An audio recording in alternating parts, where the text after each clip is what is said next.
We acknowledge that we are on the traditional lands of the Kulin Nation. We pay our respects to elders, past, present and emerging, and acknowledge the Aboriginal and Torres Strait Islander people's spirit, imagination and rich history of storytelling and humour that is an inspiration for all Australians. Hello! Welcome to another episode of The Bearer of Weird News. As always, I am your host and the suppository of all wisdom, Matt Harvey.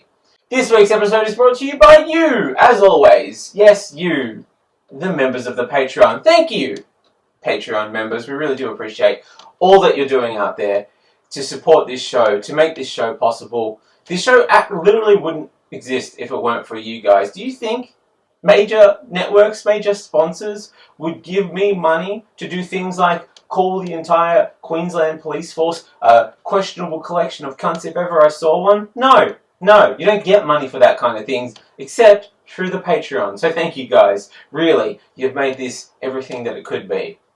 And we wouldn't be able to do it without you. And of course, we also wouldn't be able to do it without our collection of offbeat major sponsors. This week's episode is also brought to you by International Panda Day. That's right, pandas, China's McDonald's, China's Hollywood blockbuster movie, the soft power that makes people welcome China into their hearts and into their economies. Celebrate this International Panda Day by ceding some space in your zoo to a panda or two for only a mere $1 million US. That's right, straight to the Chinese government. And don't worry guys, don't worry, I don't want you to feel bad. That money will definitely not be used to build work camps for minority populations. How could it possibly be done, right? This is panda money we're talking about here. Those pandas, they're so cute, they're so adorable, they would never allow their money to be used that way. So don't even think about it. And this episode is also brought to you by Practice Being Psychic Day, a day for people to continue their quest to attempt to defy nature by obtaining psychic abilities. Yes, practice makes perfect, but will this practice pay off? Who knows? Well, I mean, you're the psychic, so really, you should be telling me. You should know already. Like, absolutely, you should know.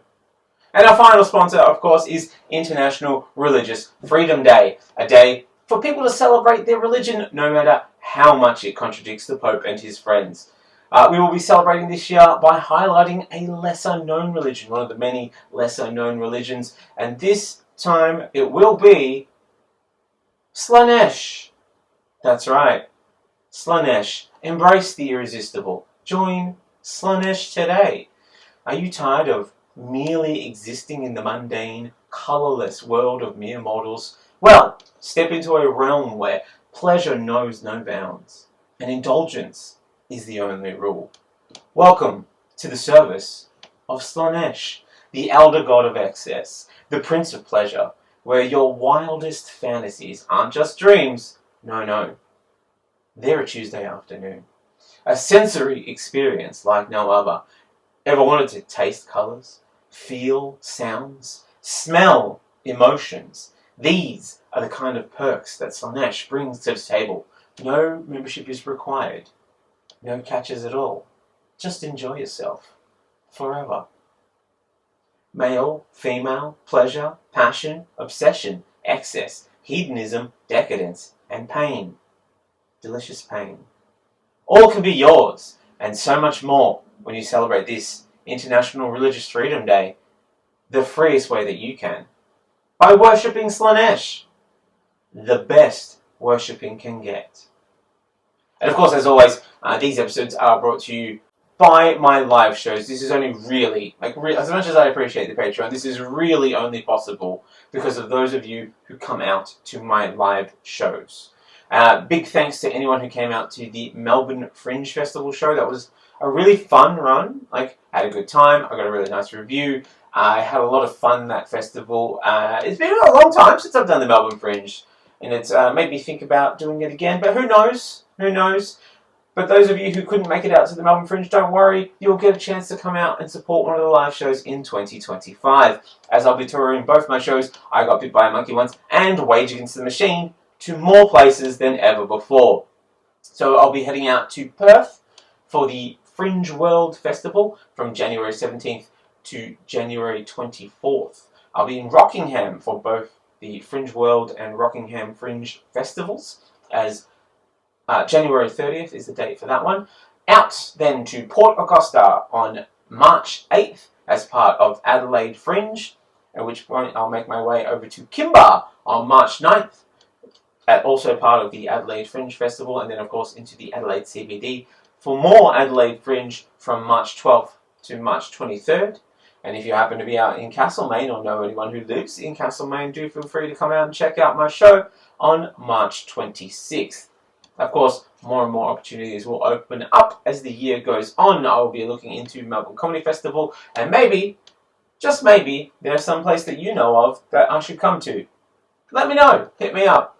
I'm always open to coming to places as long as we can make it work. But until then, guys, I will be the bearer of weird news.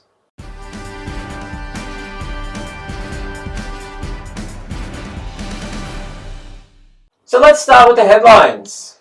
The Australian government has explicitly backed the UK's decision to curb arms exports to Israel, putting it at odds with the US, which is reported to have privately warned Britain against the move. Or, at least until Israel brings their genocide numbers down to acceptable global levels. Because I get it, we've all got our KPIs to meet, right? Some of us are hitting our KPIs perfectly, bang on. Some of us are falling a little bit under. And some of us, like Israel, are overachieving and making the rest of us look bad. It throws the whole system out of order. When you go too hard on your KPIs, then the system becomes unsustainable, resources aren't able to be allocated properly. You just got to keep your numbers down. Keep your numbers within acceptable global levels, okay? If you can do that, then maybe, just maybe, we can get back on board with the export train, alright? Just think about it, Israel. Think about it. Australia and the UK, we agree. We totally agree. We all love a good genocide from time to time, but if I'm honest, it's what we're known for, right? We're real good at it historically, we're real good at it, but Israel, you're making us all look bad. So just bring it back a little so that we can go back to calling them skirmishes, okay? That's all we need. The US is planning to ban certain hardware and software made in China and Russia from cars, trucks, and buses, saying they were worried that the technology in question, used for autonomous driving and to connect cars to other networks, could allow enemies to remotely manipulate cars on American roads. And if someone's going to kill American citizens through manipulative technologies and exploitative practices that drive us to the bottom of the capitalist barrel, that's going to come from a good old-fashioned American company, goddammit! Because they're patriots.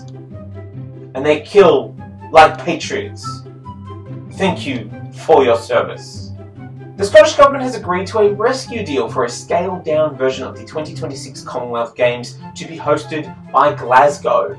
While the normal games will be scaled down, there will be some Glasgow-specific games for 2026, so you can look forward to some fun new sports. These include the 500 metre, yeah you better run cunt!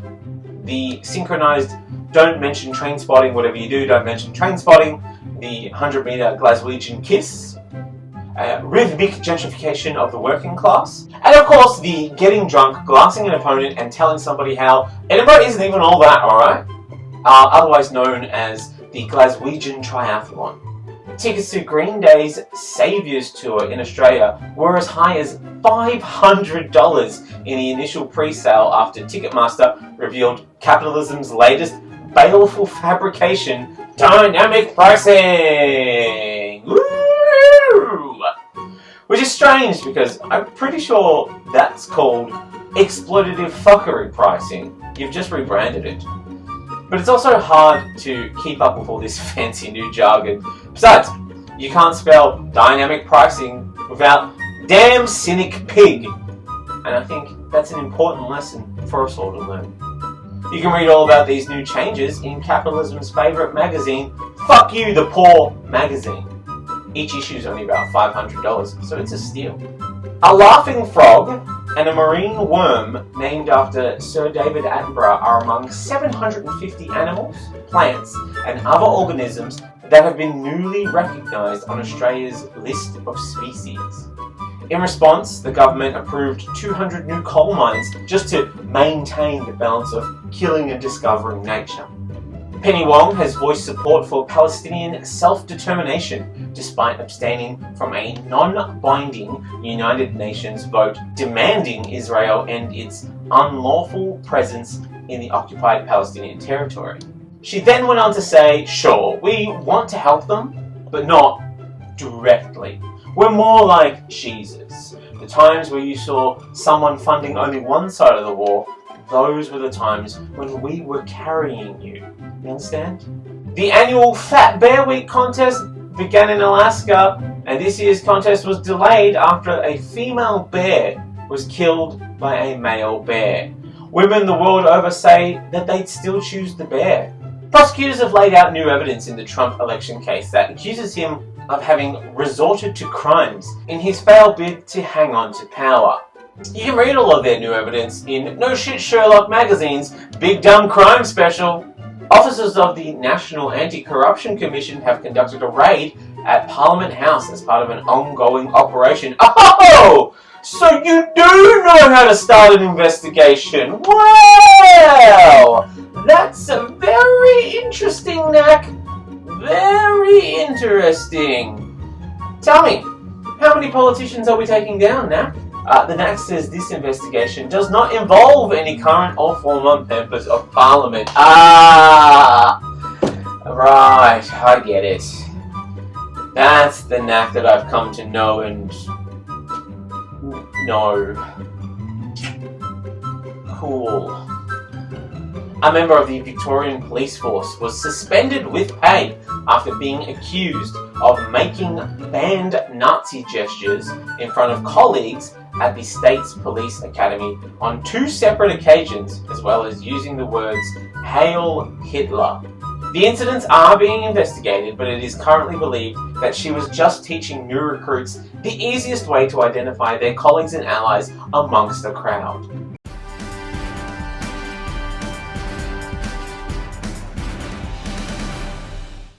Moving on now to larger news. First up, it is royal news. Yes, the royals. A relic so ancient they should be on permanent display in the British Museum as an antiquated relic of a forgotten time. Though, being British, they actually have no place in the British Museum. Maybe if they were the royal family of another country, then we could snatch them up and put them on display. Granted, they are all historically German, so maybe there's some precedent for that, but it just doesn't feel like enough. They're not exotic enough, although they have left the EU, so maybe that counts now. We could be onto something. We might have a nice new home for them. And the most useless of these old relics is the king himself, old Chucky Sausage Fingers himself, KC3. He's having a real problem. See, Chuck is losing patience with his brother and royal nonce, Andrew, who is still living in the vast estate that he has been residing in despite stepping down from the official duties nearly 5 years ago. So you're telling me, despite your wishes, somebody keeps occupying the royal residence, sponging off the public dollar and giving nothing back in return. Let me just say, now you know how the rest of us feel, you parasitic leech. The utter lack of self-awareness in a member of the royal family looking at another human sponging off the public purse and living in undeserved luxury, refusing to give it up, and then getting mad at that is just infuriating. Like, absolutely infuriating. If he needs help getting Andrew out of there are a bunch of people living in the street right now who'd be, I imagine, a lot more effective at evicting the disgraced monarch. Charles says Andrew must pay for his own expenses or move to a more suitable accommodation. If Andrew really wants to stay in some form of accommodation that is funded by the public, I hear there's some room for him in Belmarsh.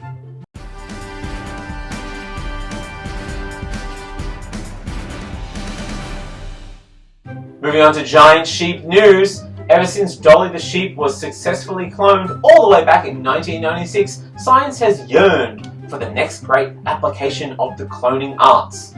Something to change the world. Would it be cruelty-free meat? Cloning organs for transplant? Cloning your pet to generate infinite amounts of social media content? Cloning a workforce who isn't technically human and thus has no human rights to violate? Or simply endless young bodies for the rich and horrible to drain their blood and organs from? What could it be? Well, I don't think any of us saw this coming. A Montana man has been sentenced to 6 months in prison and slapped with over $24,000 in fines for breeding and selling clones of an enormous sheep. We're punishing this man? We should be rewarding him. I want lamb chops the size of Buicks, sheep that make enough wool to cover a city, horns that could be filled with fruit and used to serve a cornucopia so large nobody would ever be hungry again. This all sounds pretty good to me. What could possibly be wrong with this? Montana man Arthur Jack Sacrubath. I was not aware that Jack was a common nickname for Arthur. Feels like a piece of pop culture knowledge that's skipped right over my head. History and pop culture are full of different Arthurs, and I won't have it. Arthur and Jill, Arthur and the Beanstalk, Arthur the Ripper. Are you hearing yourself, Jack? Make better choices. This is a bigger criminal offence than the sheep cloning.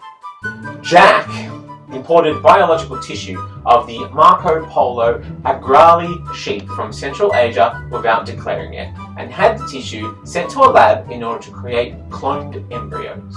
He then implanted these cloned embryos into ewes, which gave birth to this new breed of super sheep.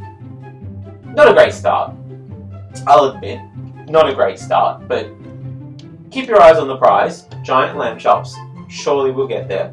In the midst of the scheme, he also sold sperm, illegally obtained biological tissue from wild Rocky Mountain bighorn sheep in Montana, and forged documents relating to the sheep. Say this is so, Jack. Jack! Jack! You killed the dream of giant lamb chops. Jack! Why? Why? You got greedy, Jack. That's what it is. You got greedy. But I'll never let go, Jack. I'll never let go. Seems the danger with this giant hybrid sheep is that they could potentially escape and breed with wild sheep in Montana, perhaps leading to the creation of invasive giant sheep like those super pigs that are wreaking environmental havoc in Canada. Or like if cane toads managed to breed with kangaroos to create some sort of giant bouncing poisonous intruder, you know, like the Captain Cook of animals. Now, I need you to know another detail about our mate Jack. Jack is 81. You hear me? Jack is 81 years old. Most people, when they turn 81, they start to make a quiet life for themselves.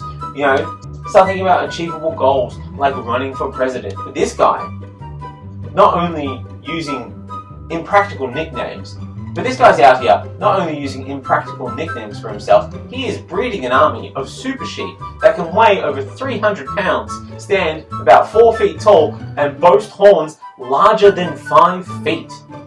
Are you kidding? This man is keeping busy. He just doesn't want to go into retirement yet. The Mountain King, as Jack has named his creation, is currently lives in custody of the US Fish and Wildlife Services until it can be transferred to a zoo, where it will serve its final purpose. See, zoos, if we use them correctly and behave as a species, are only supposed to house creatures in danger of going extinct, to help them survive until such time as we've made their life better, we've made the environment more sustainable. Once that animal is no longer in danger, they wouldn't need to be in a zoo anymore. Zoos are designed to make themselves redundant. However, now we enter our Jurassic World era, our Jurassic Park era, making super designer animals, bigger, more limbs, giant horns that live exclusively in zoos and provide a distinct and tasty meat that you can only get at that zoo.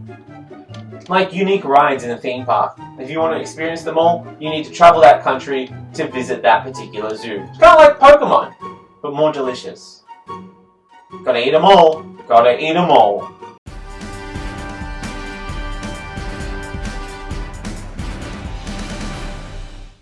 Moving on to AI news now. As we inch closer to the dystopian realities that litter our fiction, dragged forward by our tech overlords who failed to see that these stories were in fact warnings, not instruction manuals. We are increasingly bombarded with stories that toe the line between hubris and humiliation. And it's on that note that I gladly inform you the self-proclaimed AI artist and die-hard supporter of the leopards eating people's faces party, Jason Allen, has the audacity to complain that after using AI program Midjourney to win an arts competition 2 years ago, that he is now furious that people are, quote, blatantly stealing my work, end quote. Because the government, get this, the government won't let him copyright the work that was made from the raided corpses of the artists from the last, 400 years. And I say, fuck you, Jason. Fuck you. Good. Just an amazing lack of self-awareness, crying that his stolen work is being stolen. I mean, when I did it, it was okay to steal, but now that people are stealing from me, and I don't know how anyone could have seen this coming. Who could possibly have imagined that somebody would steal my stolen work? This is less of a twist than people making twist jokes about M. Night Shyamalan and films not having good twists, and that includes this joke here. It's just staggering that guys like this think that it's okay for them to benefit from the theft of others' work, and that they should be immune from that very same thievery. And I get historically that this has been the case, but buddy, you aren't rich, and thanks to this inability to copyright your stolen work, you never will be. This is a swift reminder to the vultures circling high above what they hope will be the future carcass of the creative industry, looking for a chance to swoop in and gobble up the remains. We don't forget. We don't forgive. And right now, AI-based products are unable to be copyrighted. We will be stealing all of your work and making our own money off it. Thank you, you're welcome, bye! It'll probably be the only means of making money that we have left after they take all of the actual jobs away. Not that the loss of all jobs is bad, mind you. Some jobs should definitely fuck right off to the dustbin of history. If I understand science fiction correctly, we will be removed of the burden of heavy labour before long, and that our work weeks will become incredibly short. Am I right, George? Boy, these 3-hour days are killing me. What? Yeah, you're telling me, buddy. You're telling me. Whew.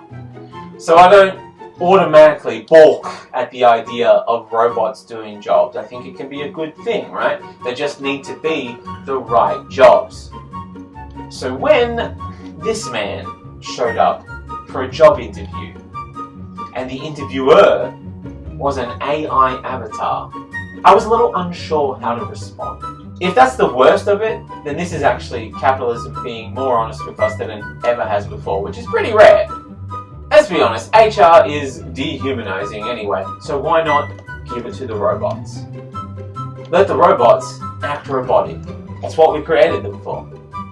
Perhaps the problem lies with AI's inability to determine if, say, for example, non-white people even exist, let alone give significant disparities across names associated with race and gender, or correlating pictures of black people with pictures of gorillas in search engines, giving inaccurate readings of health advice if your skin is slightly darker, and the multiple times that we turn chatbots into Nazis within a 24-hour period. Those could possibly be some of the problems, I guess. Man, AI is even more biased than the police announcing a targeted attack on crime in the high immigrant suburbs like Footscray. maybe, just maybe, the dystopian apocalypse future won't be so bad for people who aren't white. Hear me out. If the Terminator can't identify them as a target, then they can't target and kill them, right? At this point, they just don't know that they exist. So how can they kill them? But that's a bit of a ways off in the future, right? But for job interviews, non-white folk, I'm sorry, the tech industry doesn't see you. Literally doesn't see you. I think for a little while in the future here, you guys are going to need to start having to bring a white friend to sit in on interviews with you. Like, we'll just stick our face in the camera to get the whole thing started, and either that or, you know, we'll start letting you wear whiteface to these interviews. But you've got to do us a solid. If we start letting you wear whiteface to these interviews so you can get jobs, well, when the inevitable robot apocalypse comes, and you can't be seen by the robots, you gotta let us do some blackface in order to survive. Nobody wants to do it. Well, to be honest, you'll make a couple of racists very happy, but we're just trying to survive, okay? We know to behave. We're not gonna be doing mammy. We're just trying to survive.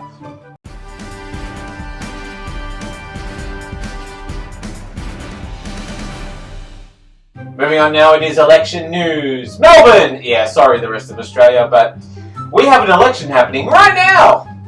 And with an election comes some of the usual election campaign blunders and the kind of outbursts from the public that shows that they can't be trusted with something as precious as democracy. Like this prime example of stupidity, as Melbourne Council candidate Jamil Kaur Singh had her campaign sign vandalised with racist comments, including "Go home and fix your country" and "Australia is for Australians." And quite embarrassingly for these racists, they're so intent on their racial purity that they've only gone and spelled their racist remarks wrong. Someone should really go out and tell them that there is an O in country. Idiots.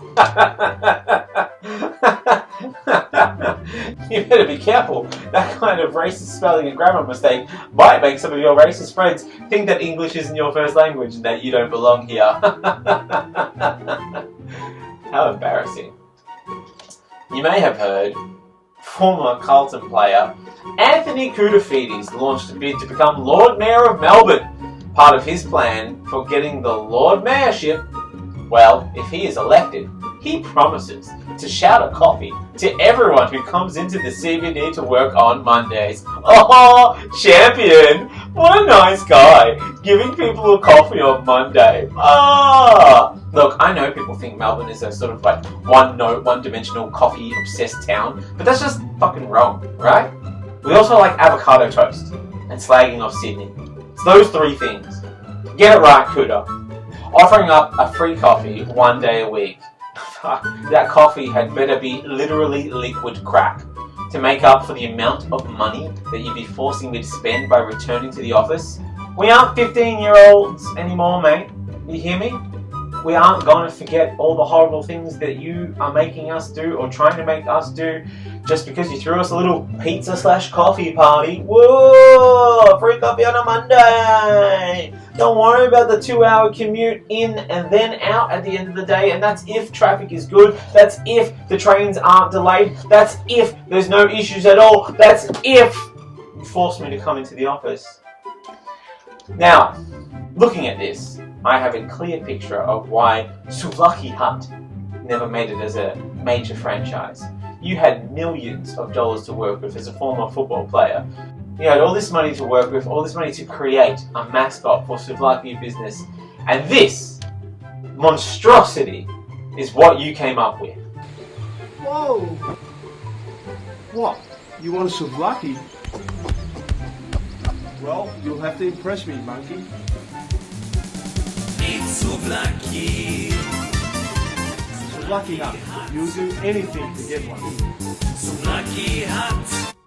A gorilla playing a bouzouki in some kind of The Jungle's Got Talent style show where the only prize was a subpar souvlaki? I don't think so, Kuda. Nobody wants this garbage, you hear me?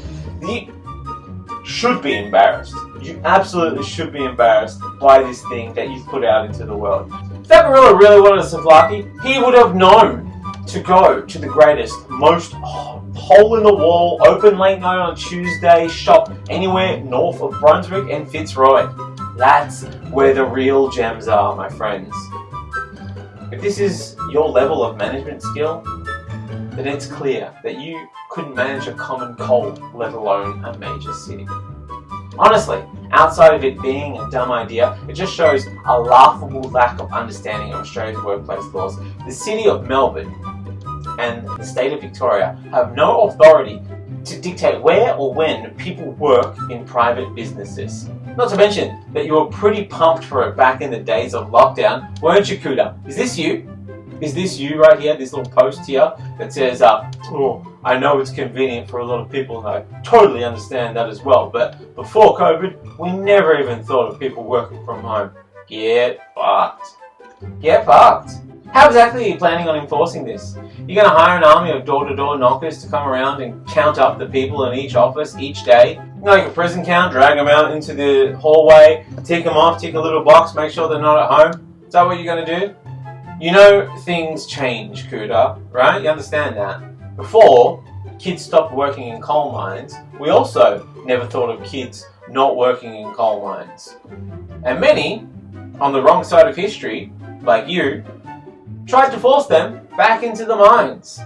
But we're not doing it anymore, Kuda. We're done. We're only in the mines, at best, a few days a week. But, reluctantly, I even have to admit, Kuda is even better than these clowns. Take a look at these. I mean, the Liberal Party run their first candidate in Melbourne's mayoral race. And this is their big idea. This. You know, getting rid of bike lanes won't stop Greens voters from being able to enter the city. You understand that, right? That's not how that works. And even if they couldn't, they wouldn't all die. Like, there's still plenty of sources of soy lattes and tofu in the inner suburbs. They'll be just fine. They don't need to be here in the city. And there are many contenders for worst party in this election cycle. But we may have Melbourne's worst this election with, drumroll please, Team Morgan, make Melbourne safe. Congratulations, Team Morgan. It was a tough race. There was a lot of real cockheads in the race, but you've taken it. Good work. Good work. Whew.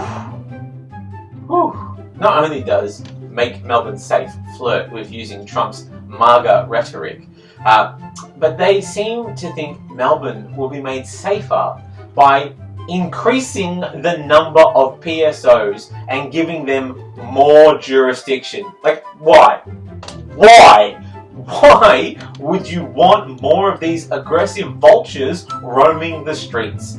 Is there a group of students or confused immigrants that you desperately need to bully? Because that's the only thing that they're good for.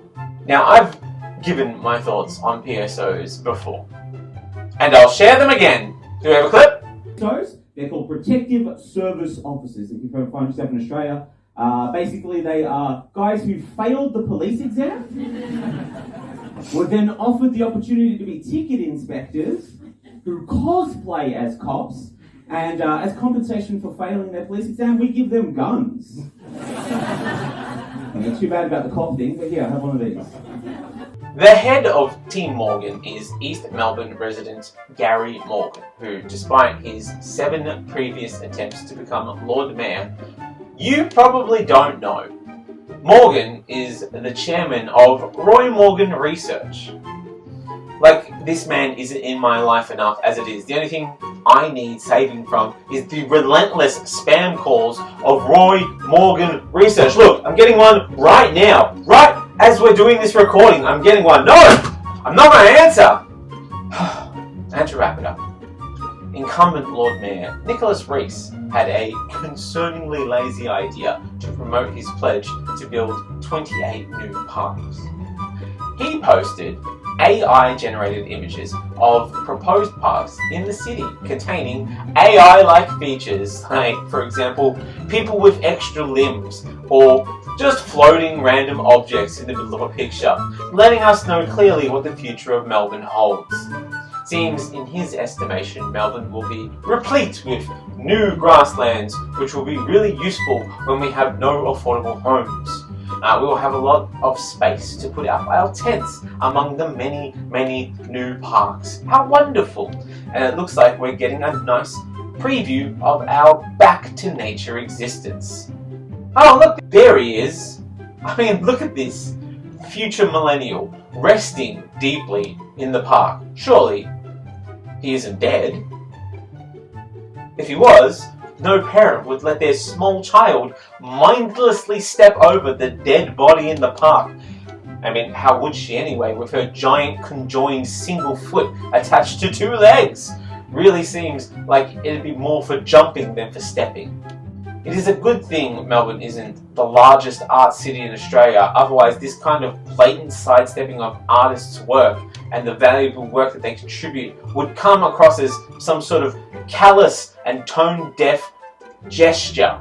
It might paint a bleak picture of a bleak future where artists are neglected and left to starve in the streets under the deciduous leaves and bright lights of the former home of the arts in Australia. But like the O-bikes of times past, we can just throw them in the Yarra River like all unwelcome intruders. You're welcome, Melbourne. And you know what? To start us off, maybe I'll just throw myself in after the show.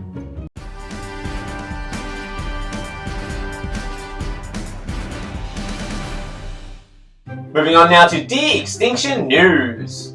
While most of us are out here trying to put a pause on the devastating impacts of climate change on not only the environment, but on the animals who live in said environment, and sometimes our own bellies. Yum yum. But only one company has proposed to bring back some of those lost creatures, to negate the neglect of humanity. And that company is InGen. And that man is John Hammond. But like many other tech companies who looked at a scientific dystopia and didn't think why, but instead thought, why not me? This isn't a story about InGen or John Hammond, but it is in that vein that we meet the protagonist of this story, biotech company Colossal. Now, long-time listeners may remember Colossal as the company who wants to bring back woolly mammoths, the dodo, the Tasmanian tiger, and presumably, based on their propensity to want to bring back things that humanity's need for excess had a strong hand in wiping out, they'll eventually bring back a functioning working class. I've got some DNA right here that they can scoop up, or if they want some proper working class DNA, they can have Jimmy Barnes right now on ice. Just pop him on ice and go back to him whenever you need him.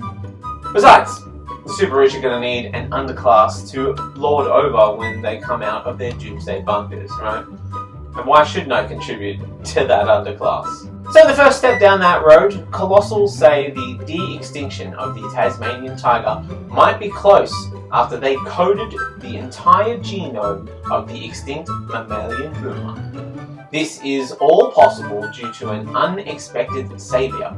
Hoarders! As in the ultimate spring cleaning move, researchers found a preserved thylacine head in a bucket.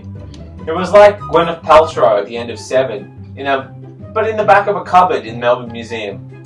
See, this is why Indiana Jones says everything belongs in a museum.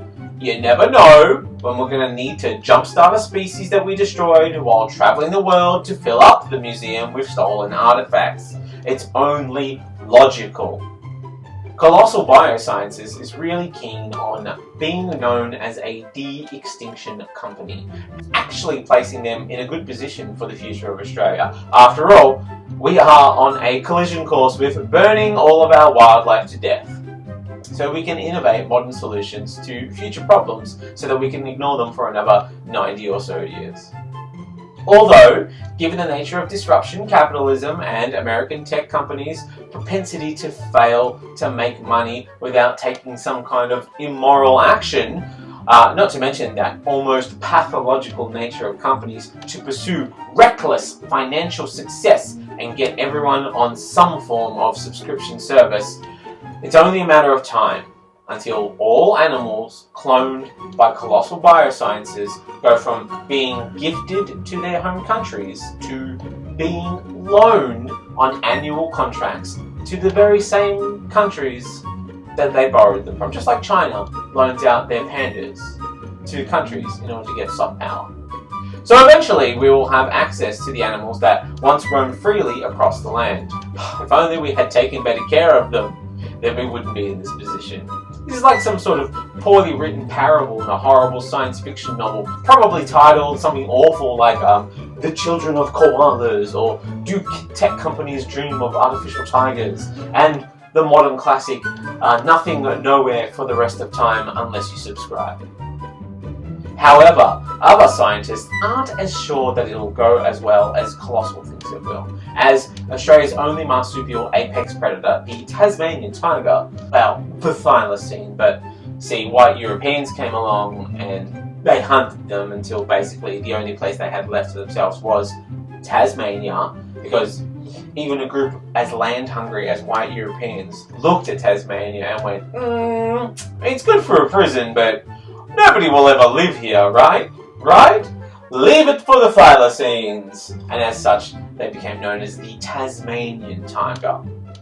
It's evolution, baby! And I think we have good reason to pause and not get too excited about the possible cloning and bringing back up the thylacine. You see, here's the thing. Thylacines, they went extinct in 1936, so reintegrating it into modern society might prove complicated as it has missed the last 90 or so years.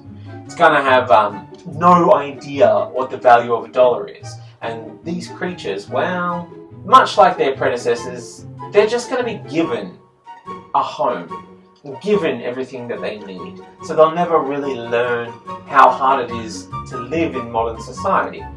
We'll be treating them with a level of grace that we've never given ourselves. We'll say things like, oh, well, they're from a different time, as the thylacine uses outdated slurs. That was just how people talked back then. Don't worry about it. I mean, we've got to look after them. There's not many of them left. We will have to begin their return by placing them within retirement homes where they can collect franking credits and complain about the way language has changed with their fellow boomers until sufficient new generations have been born, and that way they can form an empathetic relationship with the environment around them, and then we'll pull away all the benefits and all the good and favourable conditions, and we'll let them fend for themselves. Scientific papers going as far back as 2009 also claim, because of dwindling numbers, the thylacine were actually too inbred to have survived, regardless of whether we look after them or not. Although, I will note that doesn't seem to have stopped the royal family. If anything, they're thriving, despite their low numbers. Just something to keep in mind, I guess.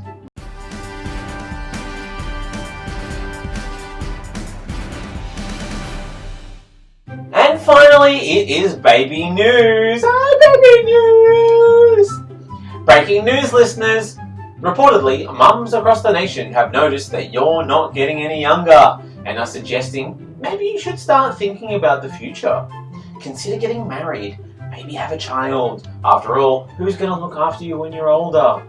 Well, if certain political parties have their way, you might not have a choice to begin with, as increasingly right-wing politicians are determined to put an end to your options when it comes to babies. Starting off in Italy, that's right, Italy. The Italian Senate has passed a law criminalizing seeking surrogacy abroad. The approved legislation now makes it illegal for Italian citizens to pursue having a child through surrogacy. Mamma mia! Are they worried that Italian people will never finish that slow transformation that they're making into white people if they go on and adopt a large number of non-white children? What is it? What's the concern? What's wrong? Italy, tell me, what's wrong? In a move seen to target same-sex couples. Yeah, of course. Should have seen that coming. I mean, it's very obvious. Nobody's surprised that that's the reason. I mean, there's almost no other reason that it would be, right? It's oppression of one group or another. That's always the answer. And if it wasn't to punish women, then it was going to be the gays.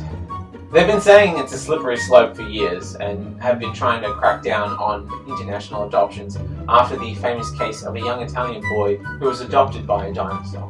The bill was introduced by Giorgia Meloni's far-right Brothers of Italy party. It was personally pushed by the Prime Minister and low-key has support from the Pope, just a heads up. This shouldn't be a big surprise, as Italy was one of the last Western European nations to legalise same-sex unions, not until 2016, mind you, and still doesn't recognise same-sex unions as marriage, thanks to pressure from the Catholic Church, which is unusual of them. They're historically quite open and accepting of new ideas and embracing the shifting winds of progress. I don't understand why they've fallen so hard when it comes to this one particular issue. Meloni welcomed the Senate's decision, calling it a common-sense rule against the commodification of the female body and children, saying, "Human life has no price and is not a commodity."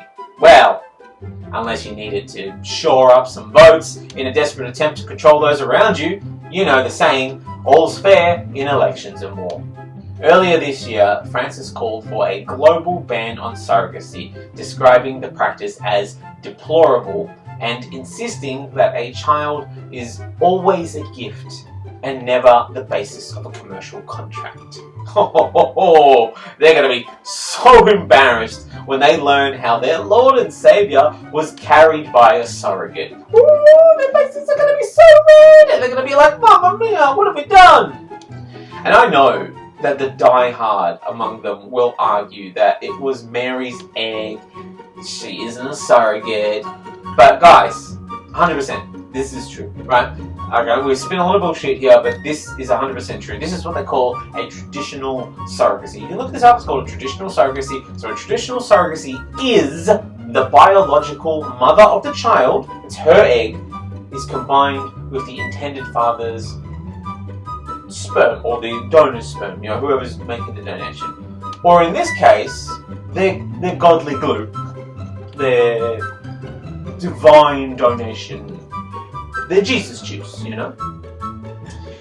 And you should know, this is clearly the type of surrogacy that has been practiced the longest in the world, obviously, because we haven't had the kind of technologies that would allow some of these more advanced surrogacies in olden times, right?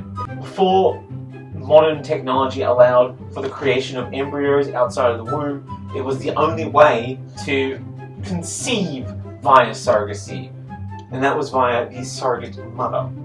And the church isn't really known for keeping up with modern science, so they're just doing what they do best, burying the science deeper than hell.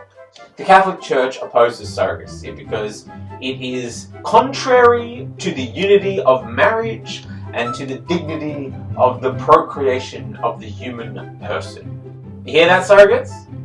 You're undignified. You're humanity's unloved stepchild, according to the church. I wouldn't say such a thing, right? I think you're cool. I think you're a lot of fun. I respect your different pathway into the world. But you know the church. Any slight variation and you'll be excommunicated. Sorry. I mean, they're even against in vitro fertilization. Are you kidding me? Because the process involves the disposal of unneeded embryos, which the church believes is immoral. So, man, they are going to be so embarrassed when they learn that their Lord and Saviour was conceived to a surrogate via in vitro fertilization. Oh, I don't know who's going to tell them. It's going to be a very hard conversation. Whew. Back home in Australia now, though, and abortion has been on the national stage as South Australia's upper house narrowly rejected a bill to wind back abortion care.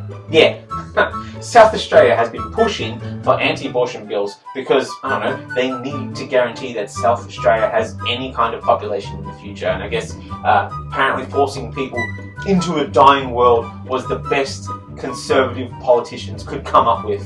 The upper house held a conscious vote on legislation that would force women seeking an abortion after 27 weeks and 6 days, an extremely rare occurrence, by the way. You should know that that's incredibly rare, to be induced to deliver the child alive and either keep it or adopt it out.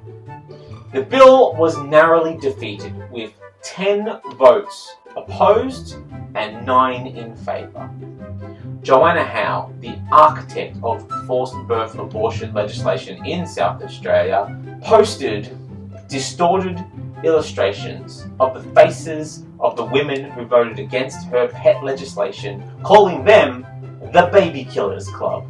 Joanna is working hard to maintain South Australia's status as least liked state by narrowly avoiding implementing anti-abortion laws. Howe, an employment law professor at the University of Adelaide, runs a website called Justice for the 45, which claims 45 healthy and perfect babies have been killed legally since South Australia laws were reformed to allow abortions after 22 weeks and 6 days. Now, I don't know if she's ever heard of the Middle East, but I have it on good authority that a lot of babies have been dying there quite recently. Now, if she put this kind of concern into saving babies in the Middle East, we might have this whole Palestine situation sorted in a matter of months. Although, she did fail the vote, so maybe this isn't the person to put anyone's lives in the hands of. Nah, get rid of her. Nah, I'm done with her. It's no wonder South Australia has such a large history of serial killers. When this is the political approach to life, then nobody is incentivized to think of life as having value unless it hasn't been born yet, of course. But after that, it's open slather. They have all that desert and nobody's using it. Might as well get out there and see the state from deep within. So deep within. You have no idea how close this actually came to be.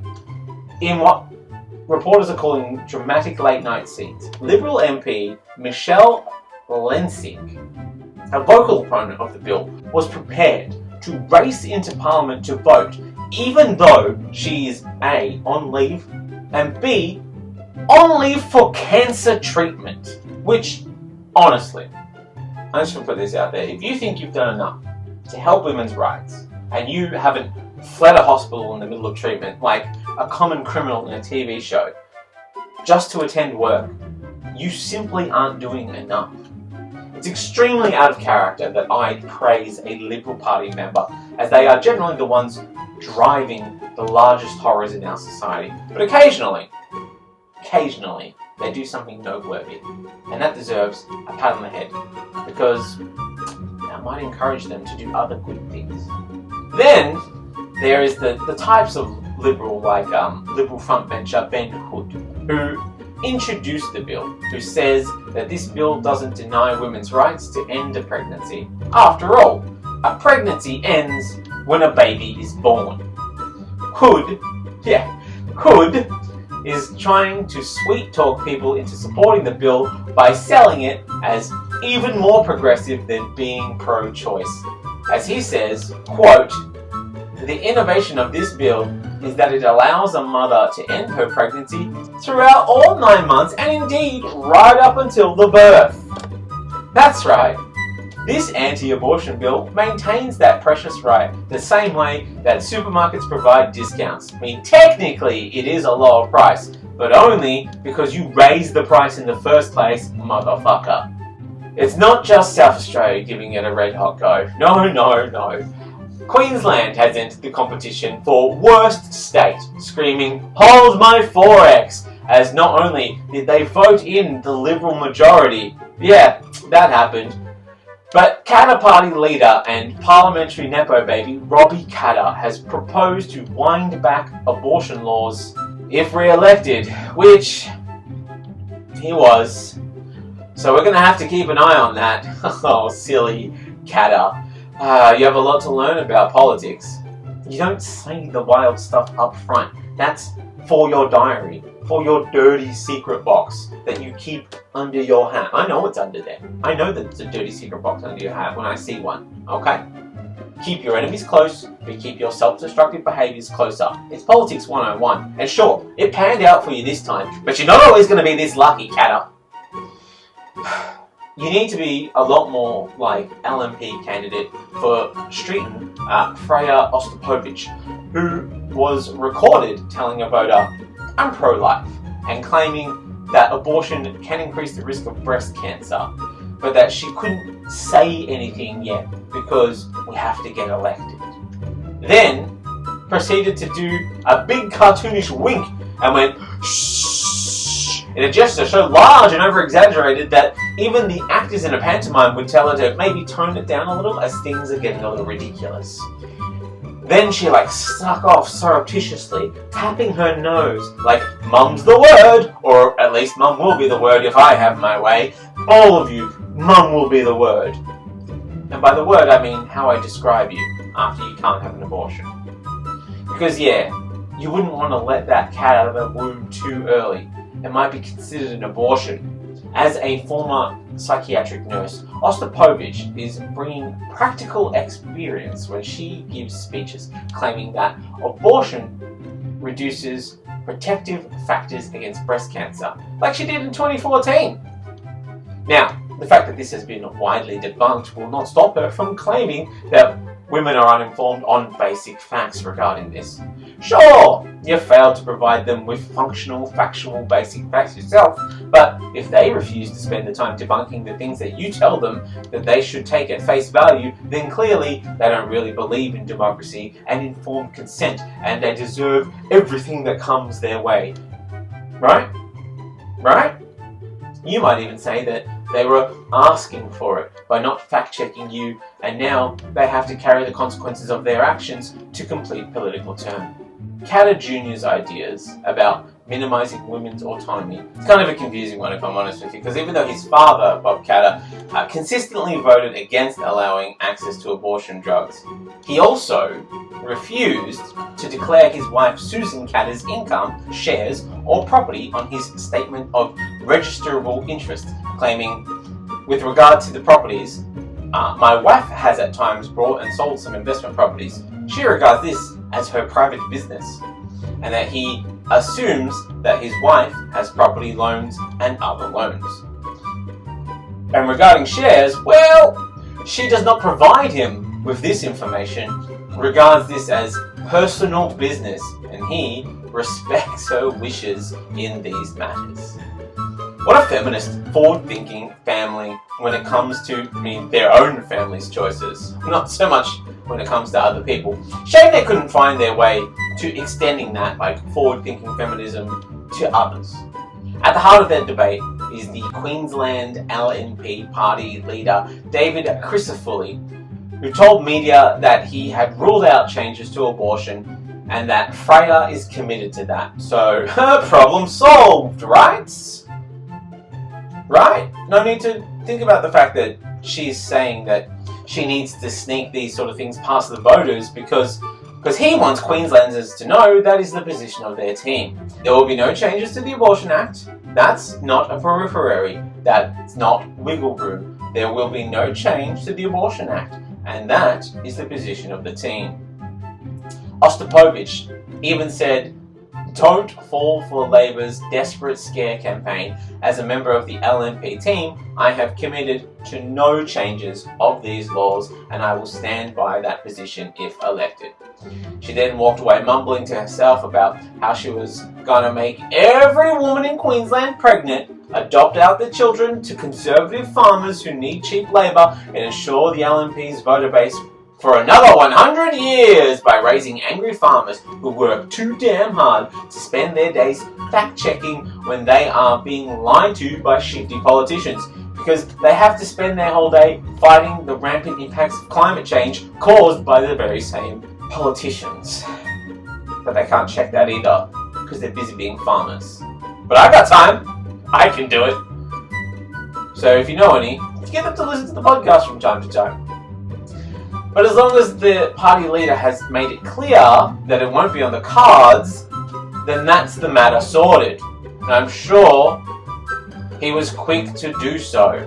What is your message to any of your MPs who might be thinking about breaking ranks with you and endorsing a change to abortion laws? It's not part of our plan.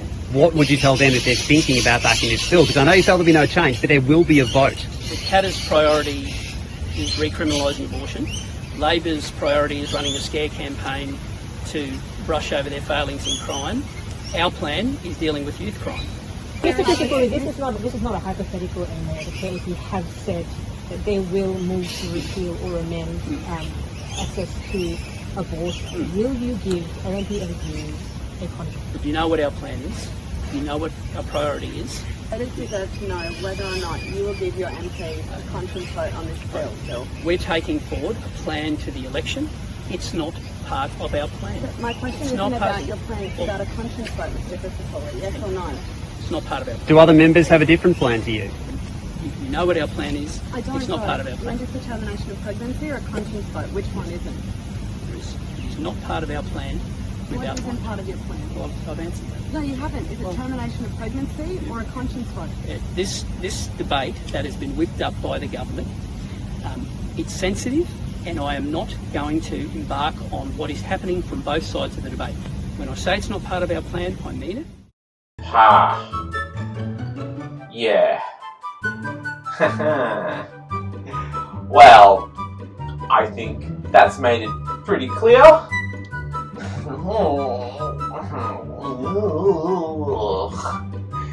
Don't worry about it, guys. We got this. When unsure, look to a politician's past. That's generally the best indicator of how they'll vote. So let's see. Christopher and Ostapovich were part of a collective of LNP members who voted against legalising abortion in 2018.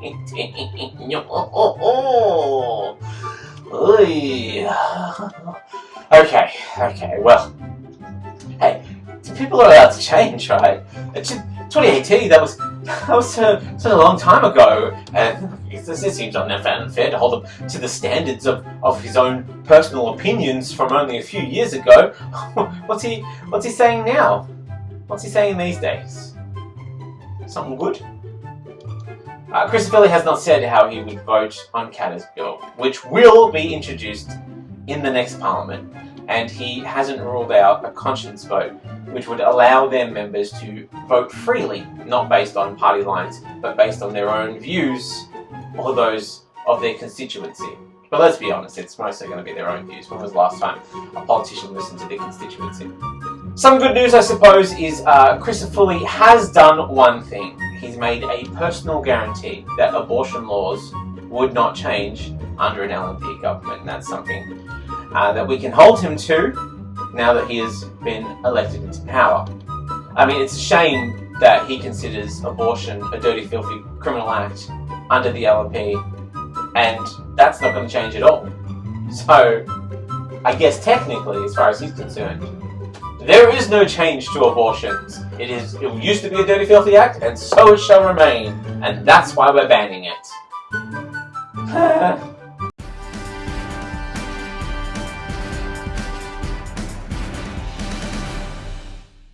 Okay guys, thanks for hanging out and coming all the way to the end of the show. I really do appreciate those of you who made it all the way through. If you do know anyone who you think will enjoy this, do pass it on to them. If you can come out to one of the live shows, I'd really appreciate that. Do feel free to sign up to the Patreon. It's patreon.com/MattHarveyStuff. Like I said, live shows are out there. Have fun out there. Look after yourselves, guys. And I'll see you out on the road in 2025. Goodbye.